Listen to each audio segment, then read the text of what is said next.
how are we going to combat fertility rates if we don't even incentivise business to help? In South Australia, we've got nuisance laws. Farmers are considered a nuisance. Do you think the Labor Party has kind of forgotten about the regional areas a little bit in the last few years? I want government to get out of the way, and I want whatever size business to be growing the South Australian economy. In Europe, farmers are getting absolutely slaughtered right now, not physically, but economically speaking. All these really harsh laws, like no diesel engines, no this, no that. Hitting the kind of the last 10% of renewables increases prices sixfold. The whole country said no to this voice, and then he went ahead and pushed through this thing in SA Parliament. The topic of migration has become pretty polarising. It's not radical to say that we should be looking at our immigration levels and making sure that they match in some way, shape or form our ability to build the homes, have the basic infrastructure.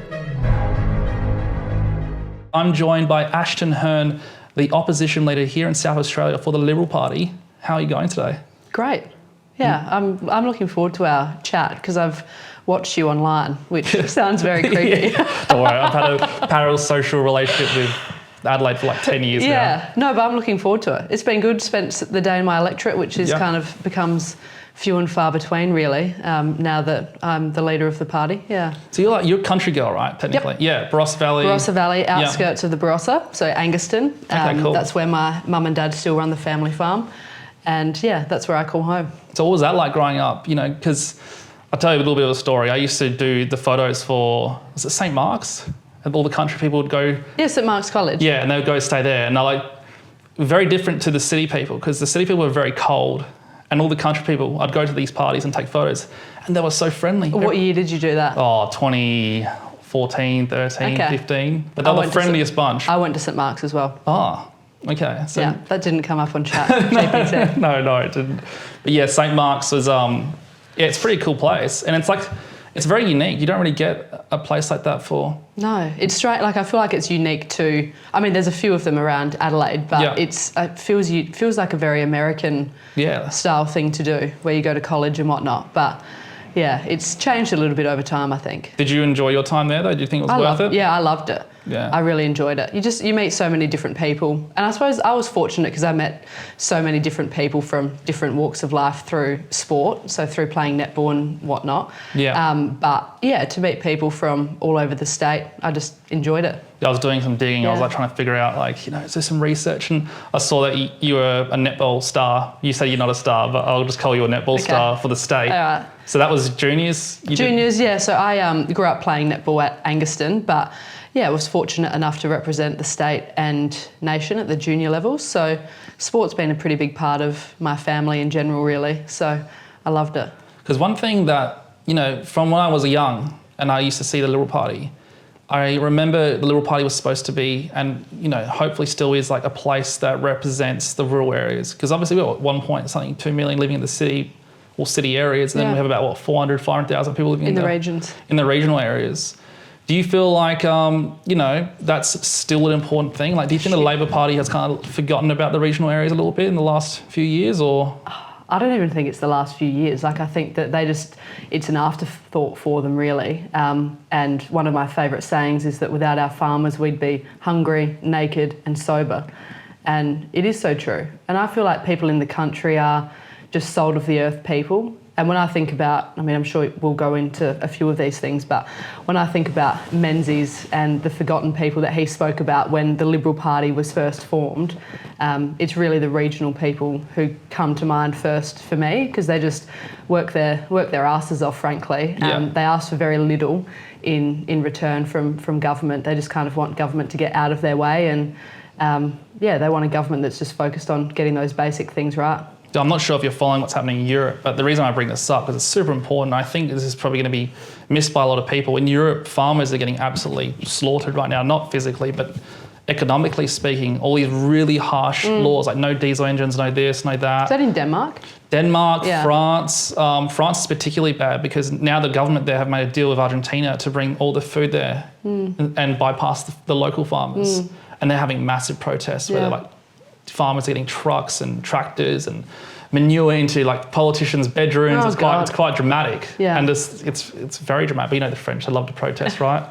But the concern for me is it almost seems like the rural people represent everything that like the far left or the Labor Party don't like. Independent, freedom-loving people who want their own thing, who don't need a million rules by the government, who want to live. They just want to live their lives and contribute, really. Yeah. I think you see certainly across the state and the nation, you see a rise of those activist type groups where people are just going on to farmers' property, and that's obviously concerning. But you need to protect the farmers too, because it can turn just like that. I mean, as you say, we're seeing it in Europe. So you've always got to stand up for the farmers. And I think probably over the last little while, the party probably hasn't made it crystal clear that we are that party for the regions. It's not that we've taken them for granted, but I feel like we've not been as explicit. Yeah, like the messaging kind of got lost a little bit, or? Yeah, just not as explicit to say that we see you, we stand with you.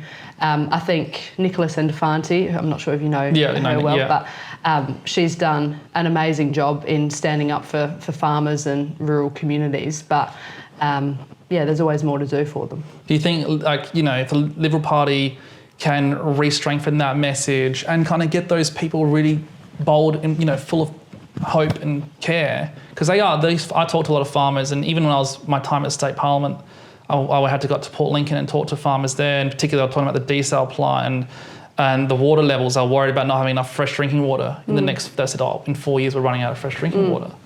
So do you think the Liberal Party could kind of be the party potentially that promises a future for the rural areas? Because, the farmers tell me, like, we're watching what's happening in Europe and we're scared that, there's not going to be a place for us anymore. And obviously South Australia has such great fertile lands. We have some of the best seafood agriculture industry in the world. Yeah. Losing all that would be heartbreaking. Do you think that would be a serious concern in this state? Do you think we could really lose that here? I absolutely. I mean, you can't take it for granted. And I think particularly when you're looking at urban sprawl and things like that, and that's, for some people it's a challenging situation because clearly we need more houses. We've got a lot of, people that we need to build them for. But that fragile line really between that urban sprawl, I mean, looking in my own patch, I do have concerns that we've got Adelaide becoming Gawler, becoming Concordia, and you're right on the doorstep of a beautiful place like the Barossa Valley, where our landscape and our farmers literally drive not only our community but the state as well. And I think you've always got to be mindful of that. Yeah. And that gradual creep, I feel people can feel, and they are concerned about it. And even, I'll tell you one thing. So in South Australia, we've got nuisance laws, right? Farmers are considered a nuisance. Really? Yeah. So mining's not. So mining as an industry is not considered a nuisance, but agriculture is. So blowing holes in the ground is not a nuisance, but people trying to farm is a nuisance. Yep. How did that come about? It's just always been there. Really? Yeah. So we've got plans to we've got plans if we're elected to change that. Okay. So what does that mean if you do change that? What does that look like? It just means that I suppose it's more of your right to farm protection. Okay. So where you do have those kind of buffer zones and people are moving close to rural communities and farms and whatnot, you can't all of a sudden move in and then be complaining to all of the authorities that a harvest is going or someone's picking their grapes or whatnot. So making sure that farmers do actually have the right to farm. Okay, that's great. Because the reason why I'm kind of prompting these questions is because I've been looking at the bills and, obviously we have this Biodiversity Act stuff that I've been looking at where it kind of feels vaguely like the Labor government is trying to almost introduce these laws that essentially if even you have a native plant on your farm, for example, that the government will then have right to take access or create restrictions on your farm because there might be a native fungi, for example, growing on your property. I mean, that's a far stretch, but those are the kind of things we're seeing in Europe. I don't want to see that coming here. And obviously, with this whole net zero stuff and, having diesel and all these things banned, that would be a serious concern for farmers. Totally.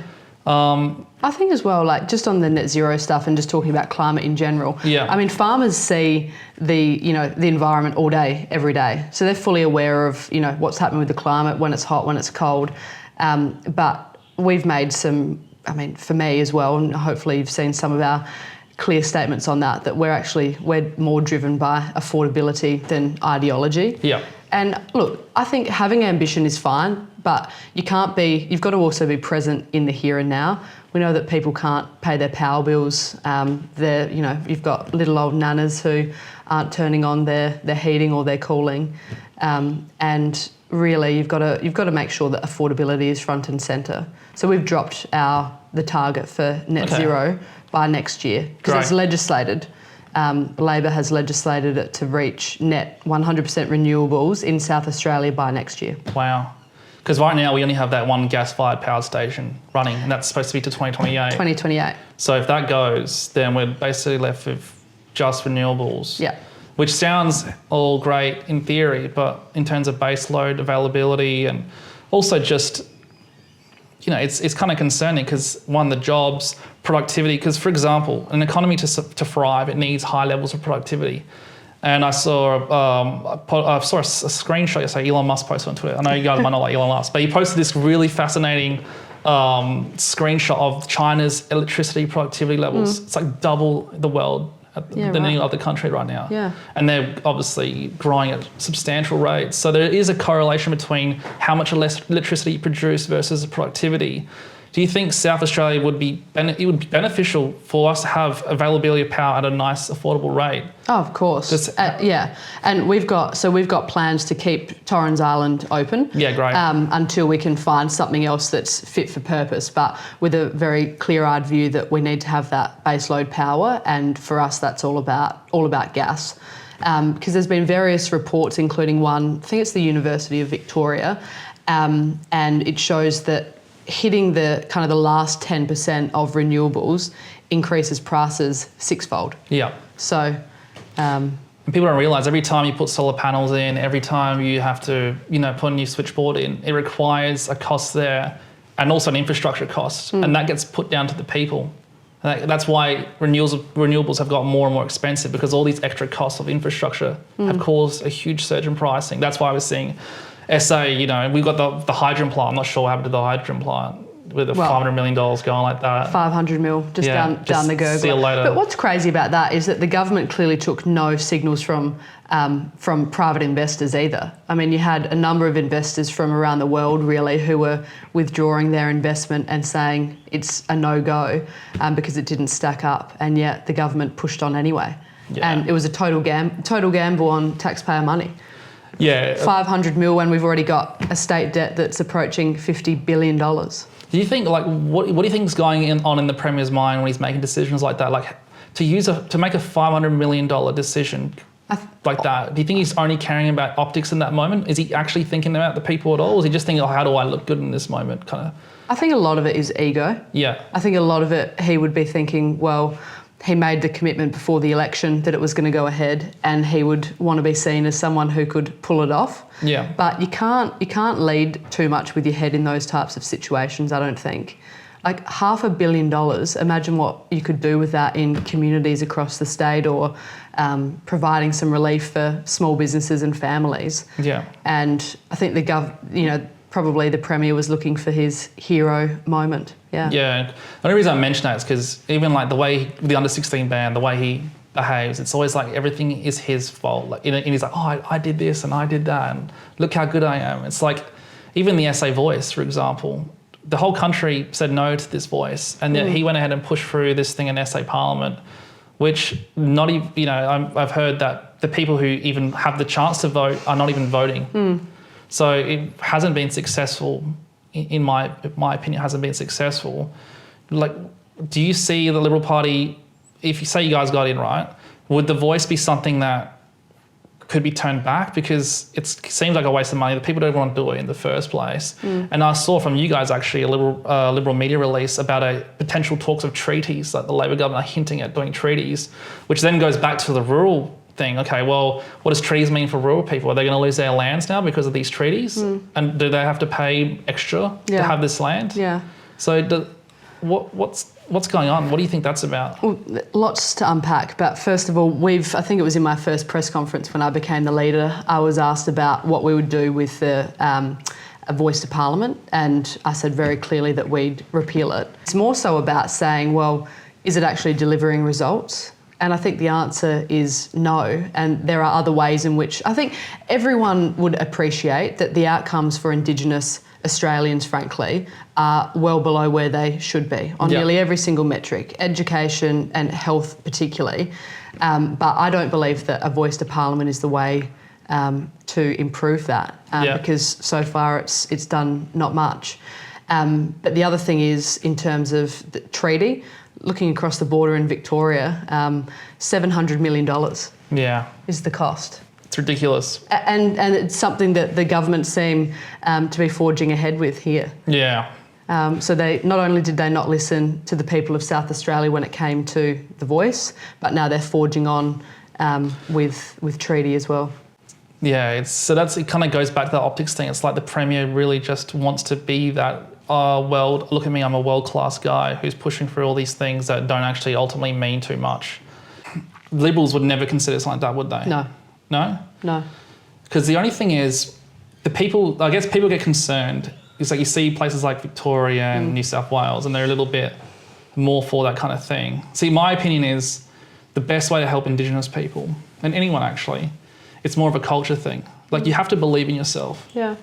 And unfortunately, the left, what they like to do, especially I'm talking about the far left, by the way, not just like the centre left.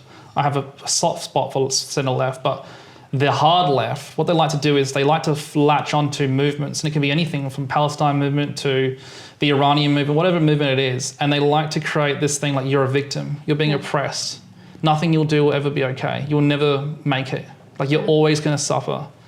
And I think that really hurts people long term, because if you grow up with the mentality that you'll never succeed in life, you'll never have a chance because of the way you look, the colour of your skin or whatever, then that creates a psychology.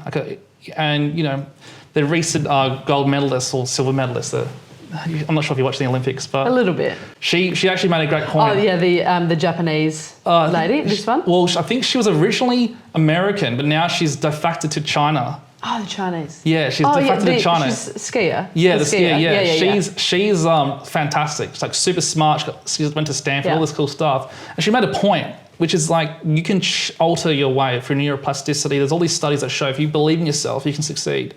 And look, not everyone's going to succeed in life. This is not how life is.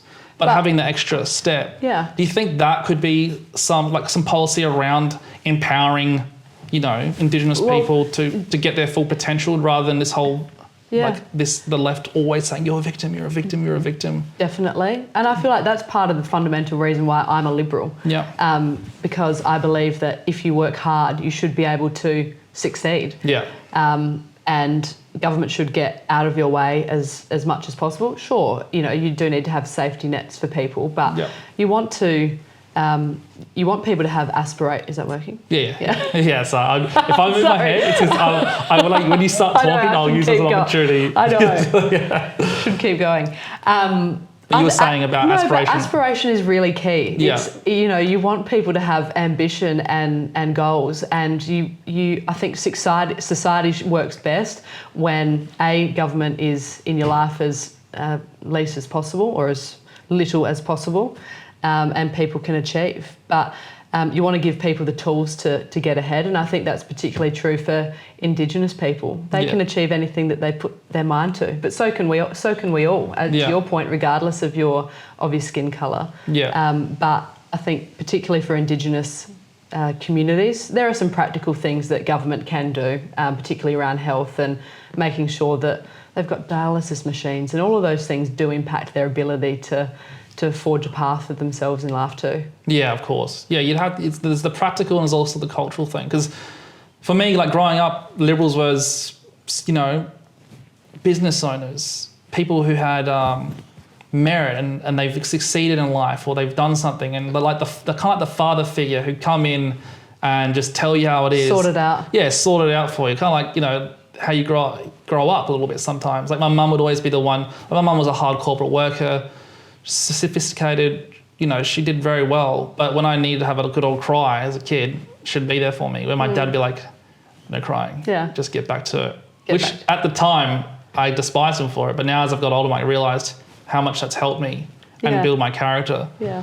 And I feel like governments aren't really doing that anymore. It's kind of just like, You know, you just, here you go, here's everything you need. Yeah. And then people just are left with, okay, well, then we just need to rely on the government for everything. And I think the Labor thrives on that. Like even our economy, our entire, like the Premier keeps going about we have a strong economy and like we're doing so well, but the entire economy is backed by...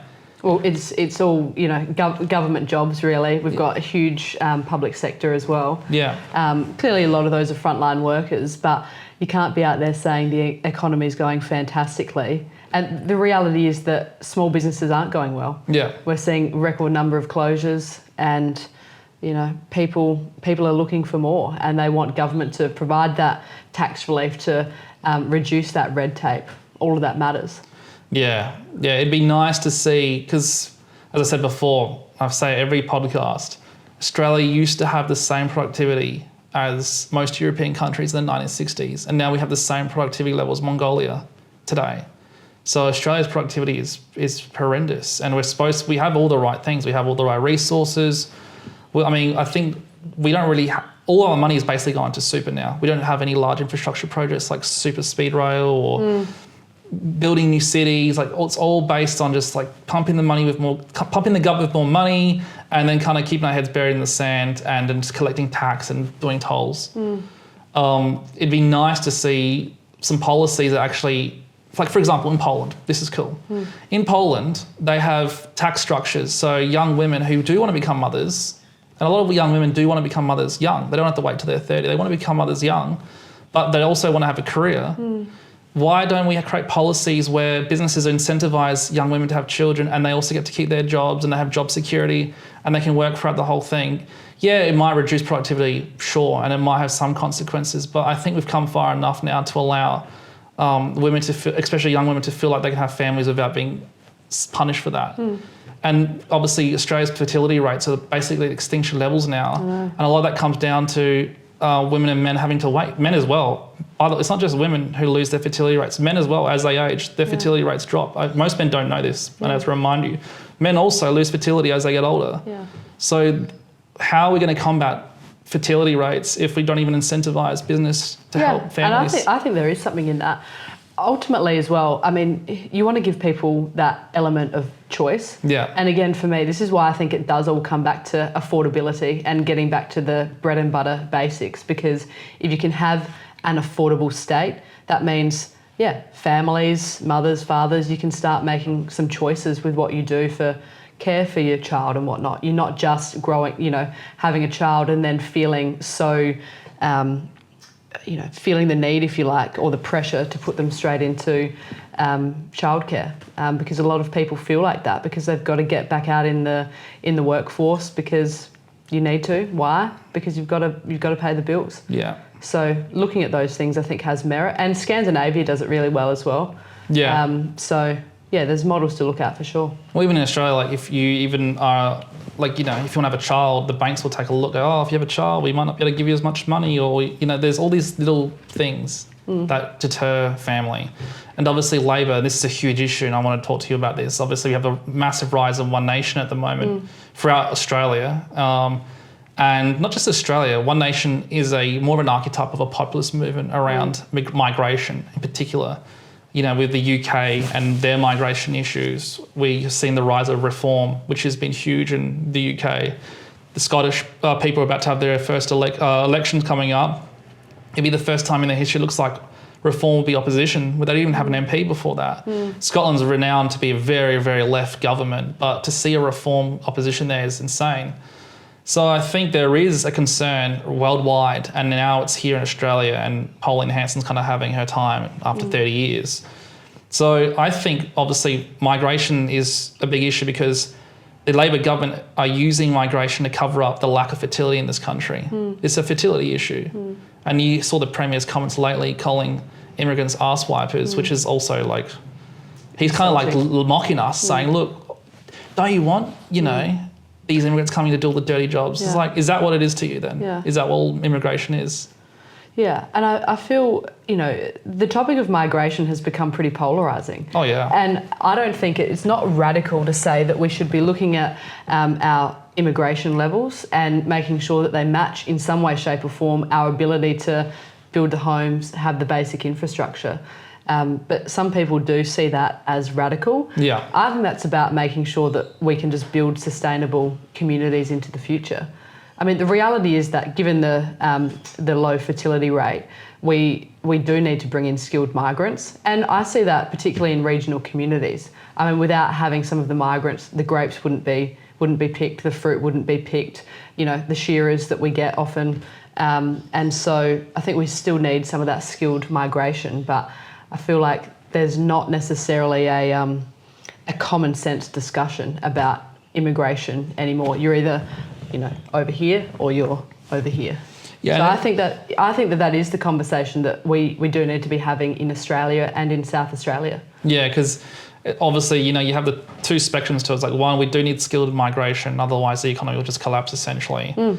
And that's due to the birth fertility rates being so terrible. And I honestly, I think, one, it comes down to a cultural thing. Women and men being told not to have families young. As they get older, fertility becomes harder. You have microplastics in food. You have all these chemicals being sprayed everywhere in our water systems, all this stuff. It's adding to the fertility issues.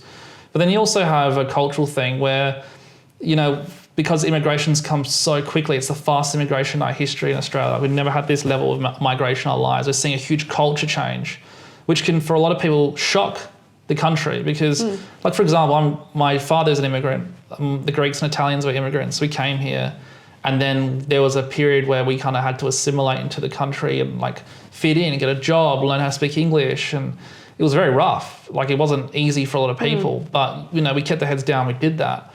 But the reason why it worked so well, in my opinion, is because there was enough period of time to allow that to happen. Yeah. And also not too many of us. Because the thing is, if you bring too many people in too quickly, you create subcultures. Yeah.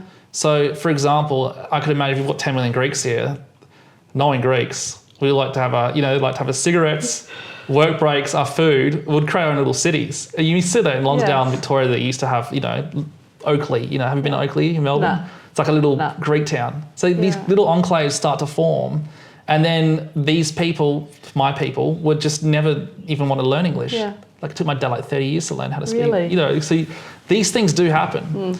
And I guess that's also a huge concern why we're seeing One Nation, surge, 30%, right? So it's not everyone. It's not the 51% people need to get over the line to win an election, but it is enough to notice that there is something there to observe. I think that's right, but I don't think it's just the immigration issue. Although I do think that that's kind of the issue that's brought One Nation to the fore a little bit more.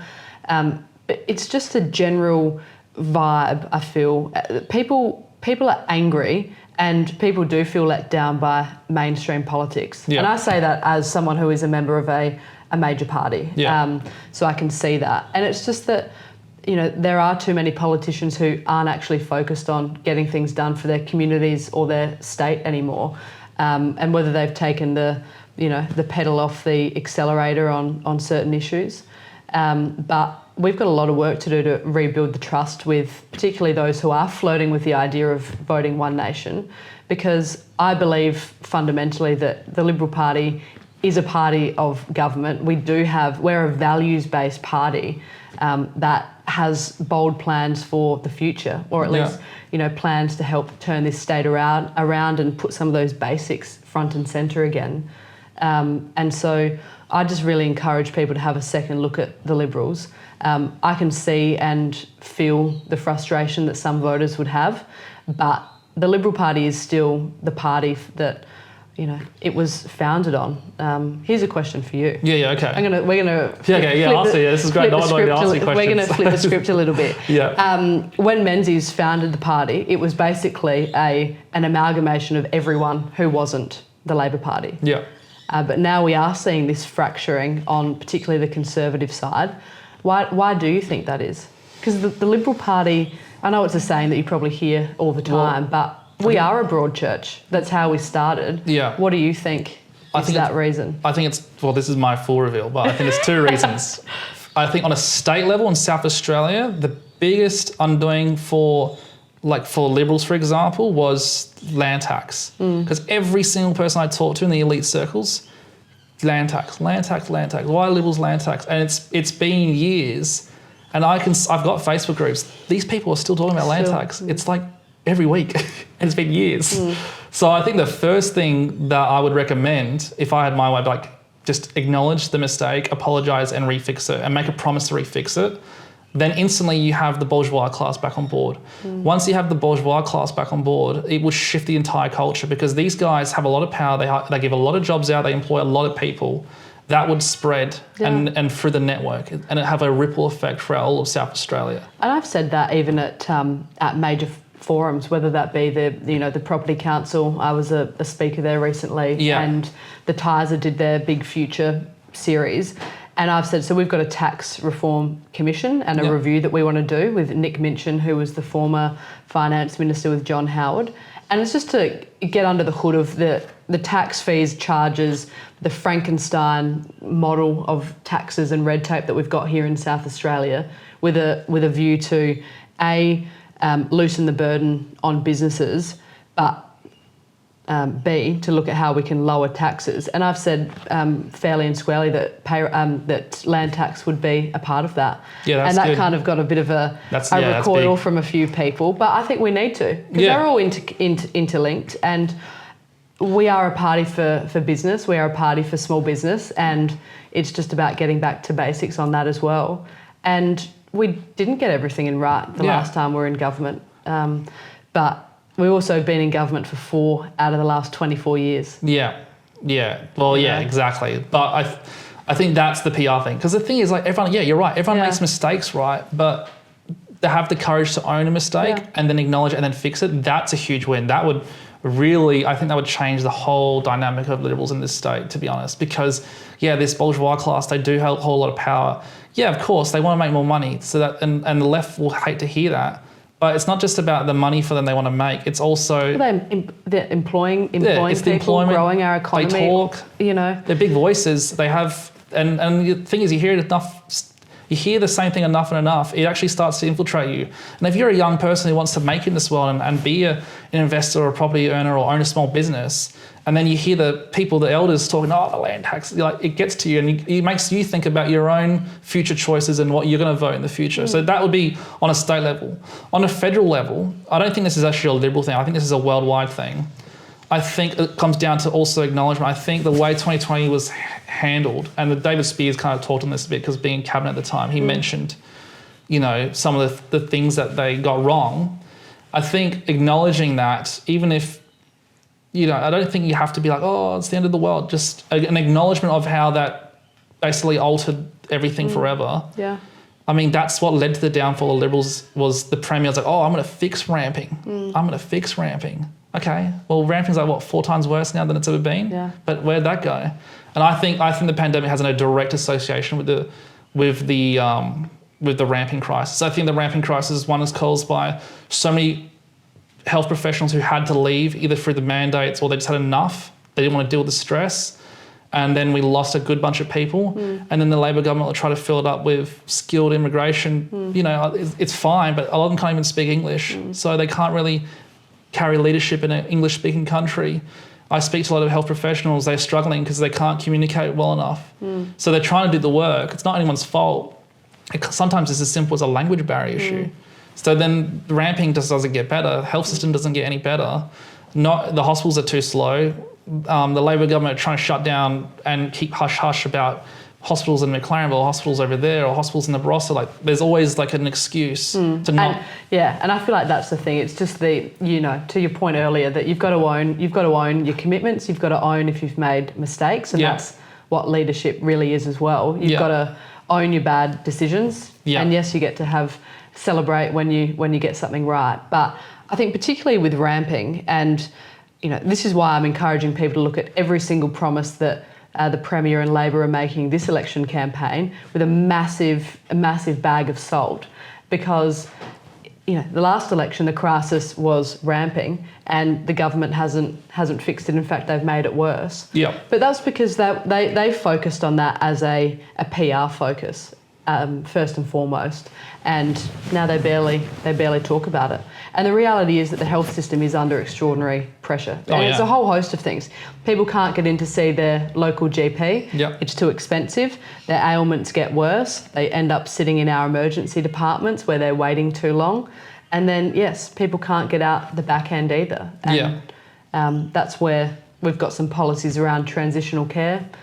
So 250 beds of transitional care. Oh, so wow. we did a press conference at the McLaren Vale Hospital to say this is the type of site that could be revitalised just to ease some of the pressure on the health system. Yeah.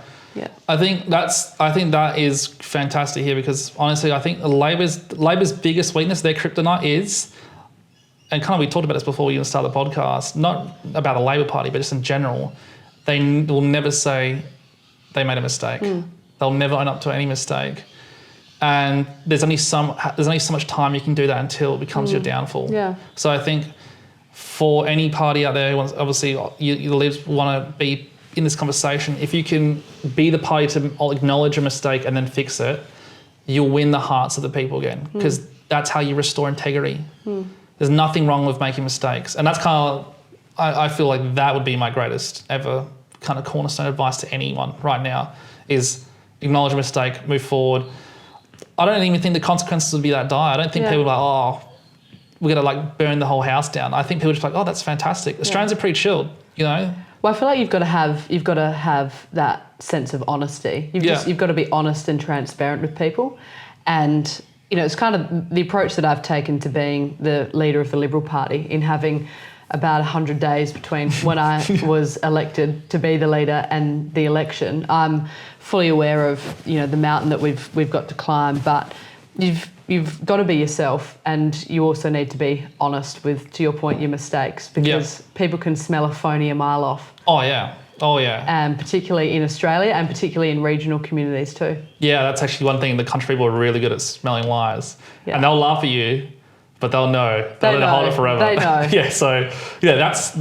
I know it's a long answer to your question, but I think those two things are the most important things ever. And if that happened, I think you'd be surprised how much that could cause a swing and do a lot of damage to the Labor Party, because they just need some serious opposition. They really do, because if they keep getting away with this, I feel sad for the state. I really am really concerned about this state, honestly. And they are. I mean, you know, the reality is that I think ramping has been something that they've been held accountable for, but they've just stopped talking about it and have diverted attention elsewhere. But I think everyone who's not the Labor Party needs to be focusing their attention on holding them to account. And I mean One Nation in that instance as well. Yeah. We've got to be focused on getting rid of the ALP, because that's how we'll actually improve South Australia and genuinely change things for our state.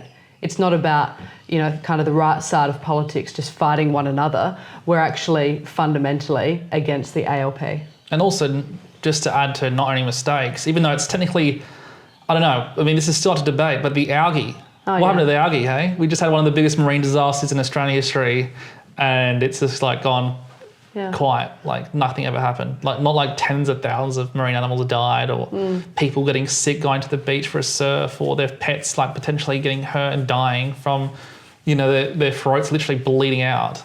I mean, and the Premier, was it in Daily did the article saying that the Premier was trying to get the professionals to be hush-hush about it until after the election. Yeah, there was quite a bit of commentary at a parliamentary committee actually. Where an expert came in and suggested that all of the investigations had been pushed off until after the election. So, and again, you know, don't we need to know kind of definitively exactly what caused it, particularly so that you can stop it from happening again into the future?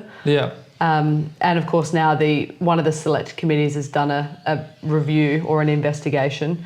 But it's not been peer reviewed yet. So we're hoping to see that well before the election, so people can have a look at all of the info for themselves. Yeah, that's honestly disgusting what they've done. And do you really? Okay, let me ask you. Do you think the Premier actually ate the fish? You know that video he did that he's cooking at home. Cooking. He ate the oyster. I don't remember that. I don't think that I saw it. Yeah, there's a video of him at home cooking the fish, but he doesn't actually eat the fish in the video at all. He just eats the oyster, but he doesn't eat the fish. I reckon he probably did eat it. You reckon? Yeah, I reckon he did. I reckon he did. I think he did. Why didn't you just show it? Just eat the fish. Well, it's true. I mean, I would always like to see proof. But I think he ate it. Yeah, I love the video on the jetty. He's like, yeah, everyone should just go for a swim. I was like, guys, Flynn has just hosted like a lecture saying how there's neurotoxins and brevotoxins that can cause you neuron damage. Like, he's telling people to go swimming the next day. Like Okay, I'm a bit worried, Premier. I don't know if this is the right thing to do here. But yeah, no, look, algae bloom, terrible. Ramping, terrible.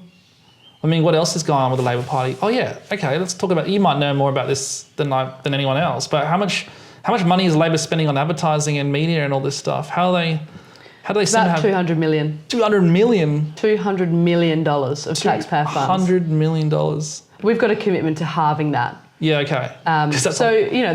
Sometimes there's important messages that the government need to get out there, but we think it's pretty excessive to spend $200 million. That's a lot. And a lot of it is just, pat on the back stuff about the hospital beds that they're bringing on and whatnot. I mean, that's not essential public information. No, it's not at all. And it's taxpayer money.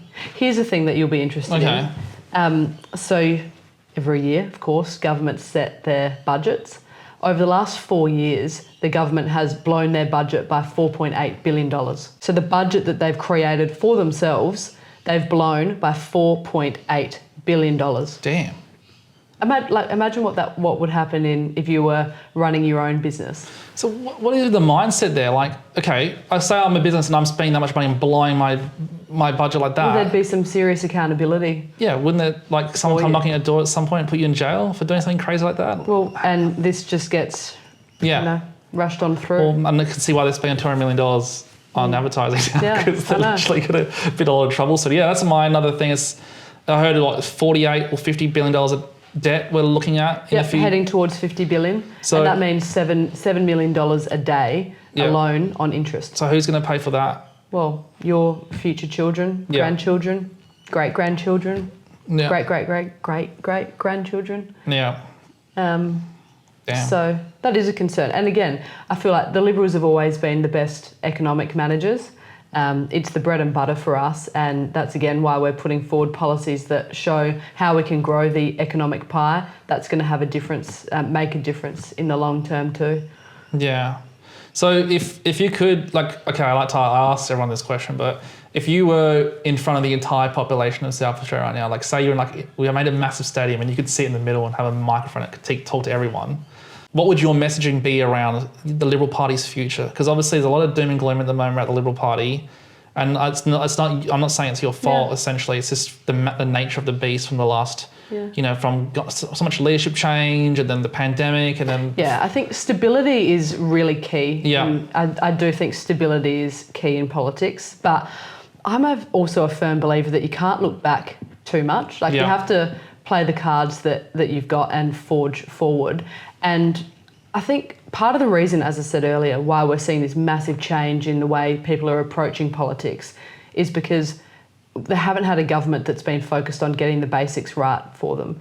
And my pitch, and really, I was asked a question the other day, what's my big economic vision for South Australia? And it might not be a sexy one, but it's an important one. And that's just, I want government to get out of the way. Yeah. And I want small businesses, medium businesses, large, whatever size business, to be growing the South Australian economy, employing people, creating that sense of prosperity for our state. Because ultimately when we do that, that means that my little one, little Rupert, who's nearly 2, he'll be able to see a future here in SA and with really any career that he wants. And he'll be able to pursue that right here in South Australia instead of heading across the border to Victoria, to New South Wales, Hong Kong, New York, wherever. And fundamentally, he'll be able to buy a home here. That dream of home ownership is slipping out of the grasp of the next generation to the point where it's almost unattainable. Yeah, I think it is basically. It takes around 12 years for people to save for a house deposit. That's crazy. So that's the vision that's the future that I hope for South Australia.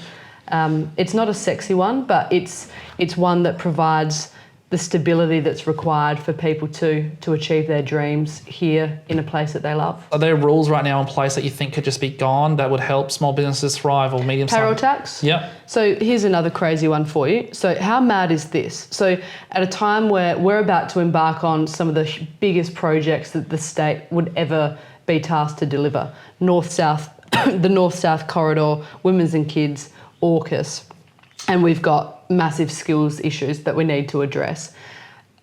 is it crazy to you that a small business, when they're paying their payroll tax, that the salary for their trainee and apprentice is counted towards their payroll tax bill? Really? Yeah. So basic things like that to encourage businesses to bring on that next generation. But we also have plans to increase the payroll tax threshold. So currently it's at 1.5 million. We want to lift it to 2.1. The last time it was shifted was from 600,000 to 1.5 million, and that was in 2019. Now you imagine everything that's happened since that time. Wages have gone through the roof, which is a great thing for people, like, don't get me wrong, but you've also got to adjust it at the other end for businesses, because there's this imaginary ceiling, or this invisible ceiling for businesses, and they're not feeling the confidence to employ people because they know they'll have to pay more tax. So pulling that lever is really, really important. And do you think the current Liberal team that you've built around you and, you know, the candidates you put up, are you happy with the way that's shaping out to be? Do you feel confident you guys can definitely, you know, get the job done in terms of all the things you've spoken of today? Yeah, I do. Yeah. I mean, I'm realistic about some of the challenges that we've got and where we're at. And I mean, I don't take too much notice of the polls, but you've got to be aware of them. Yeah. And when I say I don't take too much notice, by that I mean you can't be driven by them. Yeah. Because otherwise you end up being like a flag in the breeze who doesn't stand for anything and adjust course based on public opinion. Yeah. I'm confident about our future because of the team that I've got around me. I'm confident of our policies that really are all about making our state more affordable, and I'm confident in the future of the Liberal Party as well. Yeah, okay, good. Because another thing is, like, the major parties, like, you know, everyone's like, oh, the uni party, you know, and that's kind of like what One Nation is kind of trying to thrive on. We have. This is the thing. Yeah. I don't buy into that at all. I mean, I would say this. Yeah. But I don't buy into it at all. Okay, that's okay. No, but let me give you a really practical example. Okay, stamp duty. Yeah. Our stamp duty policies are about giving people choice.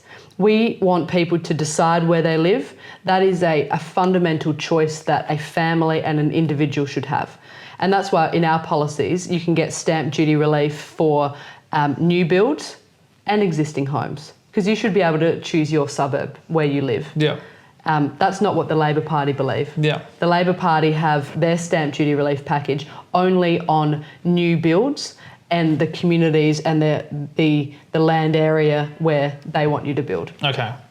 Whereas we believe in choice. And yeah. that is a fundamental difference of value, in that Liberals believe that the individual, the family, the household should make those decisions, and the Labor Party believe that it should be the government. Yeah.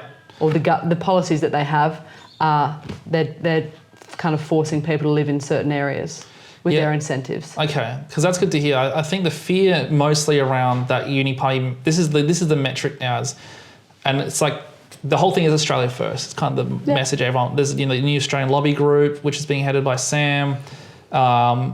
I think I'm speaking with Sam as well. Okay, perfect. So, you know, he'll probably mention this, but obviously South Australia first is kind of the message. And I guess where the whole idea of uni party comes from is that there's globalised interests. Like, you know, you have things like the World Economic Forum, which, you know, I know exist here because I've been part of some of the aspects and actually talked to them heavily. And they're nice people, but, you know, they also have their own global interests and the kind of agendas they want to put through. And you see, same with the Teals, they have that Climate 200 agenda, whatever they have. There's all these organisations, that kind of global organisations that want to put this globalised idea first rather than their own nation or state. And I guess what the concerns for a lot of citizens are is that the Liberal Party and Labor Party are kind of taking orders from these like globalised organisations that care about a globalised policy that needs to be put in place. For example, like misinformation, for example. I know firsthand, because I was part of the Global Shavers at the time, seeing misinformation being pushed through the World Economic Forum, which was misinformation. I believe in freedom of speech. I believe, you know, in liberal ideas. You know, a broad church that should be able to debate ideas, and you don't get in trouble for debating ideas. That's like a fundamental right of freedom. But no, this globalist agenda was kind of being pushed for many, many years now. And I guess Australians watch this and go, oh, who's the party that's going to, like out of the Labor and Liberal Party, who's going to be the one to fight back on this? And we didn't see any. Liberals. Well, that's the hope, right? But I guess for the last 10 years, we haven't seen any of that. And that's kind of, I believe that's where the idea of the Uni Party came from. No one was willing to say no to these guys. And I'm not sure why, if it was a money thing or there was just too much, like people being offered jobs on the side for after. That's kind of where the mistrust has come from as well. That's answering your other question. What are my concerns and, my ideas? If there was a party, if the Liberals could literally say, we're going to put South Australia first, and we're going to say no, I'm not saying no to all global agendas. I mean, there's some global agendas that make sense. So I'm not saying you have to be like a crazy person who says no to everything. But if the people of South Australia can really feel you generally want to put South Australia first. Yeah, but I feel like, isn't it, of course that's the goal. Of course you've got to be able to put South Australia first. I mean, that's why that's why I'm into state politics, because I care about South Australia. Yeah. But is there a kind of an example that you've got front of mind to? Well, like the Premier, for example, going on about this under 16s, people like, oh, we started this and it's going to take over the world and it's a globalised thing. And it's like, that's an example of like a policy that was pushed through by global agendas that have now, like, he's like used as some sort of vehicle, like, look how cool I am. I'm like forward thinking and now the whole world's doing it. Yeah. So when that actually turned, like for One Nation people, for old Liberal people or current Liberal people, when they see that, they get scared. Because in their minds, they go, well, that's not South Australia first. That's just like putting some global agenda first. So it's not, as I said, it's not about saying no to every global agenda. It's just about making it clear that you care. And like, obviously, it seems like you care about South Australia, but some people not believe that. Not because of you, but just because of what we've seen over the last 10 to 20 years. Yeah. People are really afraid that people don't care about their own country anymore. And I think that's kind of One Nation's secret sauce at the moment is, look at this mass immigration issue. It's because they don't care about Australians anymore. They only care about helping, for example, India, which is a country that is, like India could literally immigrate like 1 million people in every country in the world and still be left with like 1 billion people. So they don't have any issue. And India have always had a great economic relationship with, for example, Saudi Arabian countries, of skilled migrants going there on temporary visas like they did in Dubai. Half of those cities were built overnight through this form of immigration. And that's great. Having a temporary immigration situation is actually a really good solution, because it means you're not locking in your country to millions of people who in maybe 5 to 10 years, because of AI and robotics, might not even have jobs anymore. That's also another fear people have with AI and robotics is like, we're going to get all these millions of people and there'll be no jobs for them in 5 to 10 years. Then what happens? We're going to have millions of people who are jobless in this country. I think that's another fear that is causing something. So I'm really honoured that I've had the ability to express this to you, because I'm sure heaps of people across the state will want to express this to you if they had the opportunity to. So those are kind of the things that, we want to alert you to. And I know if you thought about these or you haven't thought about them, at least you can think about them now, because everyone's looking for leadership right now. And if you can be that, like, that makes me very happy. Well, I think that's right. And you've got to be able to have these conversations as well. Yeah. I mean, there are certain sections of society who might not be interested in listening. No. And I feel like that's also concerning. I feel like you've got to be able to be grown up enough to have conversations about anything and everything. Yeah. It doesn't mean that you agree with everything. Yeah, of course. But, tolerance is becoming few and far between. I think that's a concern as well. Well, yeah, and you see that with, like, for example, when I say I'm anti-mass immigration, they're like, you're an immigrant and you're anti-immigration. It's like, no, I'm not anti-immigration. I'm anti-mass immigration because of the symptoms it causes. I love immigration because otherwise I wouldn't be here right now. What I don't like is, for example, there's going to be a certain part of the population, the very far left, who listen to this conversation and go, oh, George is trying to figure out a subtle way of being racist, and which is kind of funny because, like, I'm a Greek, but they're going to be like, oh, he just wants to bring up immigration because he's a racist. In reality, no, I'm just trying to figure out economic solutions and productive solutions with our leaders so that we can have a thriving, productive country. And I'm sure you want to hear this more than ever. And if you're having to be told by advisors or people out there saying, oh, don't talk to George because he's going to be a racist, then it's going to create this fear for you. And as a leader, that's really unworkable. Yeah, no. How are we going to have a functioning society if none of us are talking to each other? I wanted to speak to you. I know, I'm happy. I'm really happy I get to speak to you. Hopefully it won't be the last time. No, of course. Well, look, I was hoping this podcast could, give you an opportunity for just people to get to know who you really are and see that you are serious. And, people make their mind up because I like to live through hope. Yeah. And I think you do too from what I'm, seeing. But, that's kind of where I'm at right now. But okay, let's be honest. So how do you feel? Let's just I feel good and happy. You feel good? Even if it doesn't go right this election, are you in this for the long term? Like, you're not just here for short term. You're here because you've got a mission. What do you mean by long term? Like, you're not just going to give up after one thing. Oh, absolutely not. No, okay. No. Because people Someone asked me what my favourite movie is the other day. Yeah. Do you know what my answer was? What? Guess. Rocky? That's too cliche. Okay, I was just going to say. Too cliche. I'll throw a new one in the mix. Gladiator. Okay. Oh, okay, that's awesome. You've got to fight to the end. Good. Yeah, that's one of my favourite movies. And you have to. I mean, you've got to fight for what you believe in. Yeah. And you've got to be true to yourself. I'm genuinely, I'm a true Liberal believer, and I'll keep fighting for that because I believe that the Liberals are best placed to make sure that our state is thriving into the future. And we've got a big task ahead to rebuild back some of that trust with people who are flirting with other parties, but I'm hopeful to bring them back. Well, you fight to the end. Yeah, never give up, and then we can walk on the fields together one day. Before I let you go, I'm going to ask the same question that was asked to the Premier. What's your message to One Nation voters? Vote Liberal. Vote Liberal? No ass wiping? No. No, as I say, honestly, I feel like you've got to be... In myself, I can feel a sense of frustration with voters. I feel like they're disappointed by mainstream politics and I feel like a lot of it comes because big promises are made around election times and then they're not delivered on. But my message to One Nation voters is that you should have another look at the Liberals.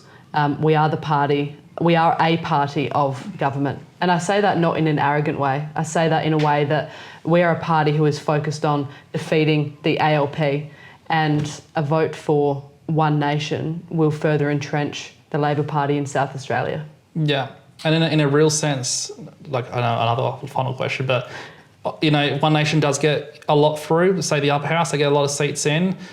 Liberals, obviously, with you as a leader, will you still try and help as much as you can, even though they're technically not your party, but like obviously we have a shared fear of the Labor dominating. Yeah, it's not going to be like this, just civil war happening. It's going to be, But this is the thing. Yeah. For me, the party that I'm seeking to dismantle is the ALP. Yeah, that's where my focus is. I'm happy to work with any political party to make sure that we can defeat the ALP. Okay, fantastic. Yeah. Well, Ashton, thank you so much again for being here. It's great. And I hope you enjoyed I've enjoyed our time on the couch together. I know, it was our first ever podcast for Ashton. It is. So this is kind of history. Is that strange to say? I feel like I should be doing more of them. Yeah, you should definitely do more of Yeah. them. So I'm excited to see you do more, because once you get a taste for it, you're just going to want to do more and more. It's such a different, obviously it's a different format, but I find, the longer form is enjoyable. Well, it gives opportunity for people to know you. Like, I think that's why, and Kamala Harris, after her election loss, she came out and said, damn, not going on Joe Rogan was one of the biggest mistakes I ever did. Yeah. Because, Trump might be a buffoon sometimes, but at least he's willing to be somewhere for long form, because that's the only real way you actually get to know someone. On the news, when you're watching mainstream media and stuff, you only get to see like glimpses and what they want you to see. Yeah. Where here it's like unfiltered to you. That is what wins the people's hearts. Yep. And at the end of the day, that's what leadership is. The word king is anciently rooted for the people. So like, if they can feel that you're for the people generally, that's a huge win. And I think, that will be the greatest strength. So I invite you to keep doing more podcasts. If you want to come back, don't be a stranger. I love having repetitive guests. Good. So I'll come back. Great. And I love your setup. Thank you. Yeah, it's definitely special. But yeah. Thanks for having me. Thank you so much.